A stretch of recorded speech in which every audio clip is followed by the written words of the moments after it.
சிறார் குற்றங்கள்ல தமிழகம் 4வது இடத்துல இருக்கு அப்படின்னு தமிழ்நாடு மனநல மருத்துவ சங்கத்தின் முன்னாள் மாநில தலைவர் பன்னீர்செல்வம் சொல்லியிருக்காரு.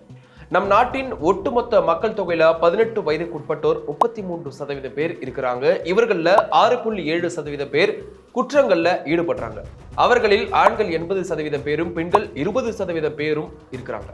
சிறார் குற்றங்கள்ல மேற்கு வங்கம், ஊபி, பீகாருக்கு அடுத்த நிலையில தமிழகம் இருக்கு. தமிழகத்துல 16.4% இளம் வயதினர் குற்ற செயல்ல ஈடுபடுவதாகவும் அவர் சொல்லியிருக்காரு.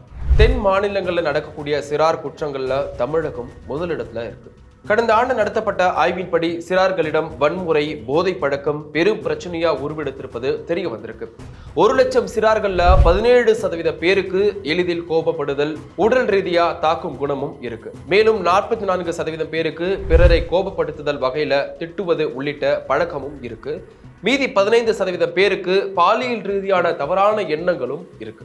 அத்துடன் சிறார்கள்ல 14 18 வயதுக்குட்பட்டோர்ல 50% பேர் ஒரு முறையேனும் போதைப் பொருள் பயன்படுத்தி உள்ளனர் என்பதும் ஆய்வுல தெரிய வந்திருக்கு. மனநல சிகிச்சைக்கு வருவோரை கண்காணித்ததுல போதை பழக்கம் சிறார்களை ஆட்டி படைப்பதும் இந்த ஆய்வுல சொல்லப்பட்டிருக்கு.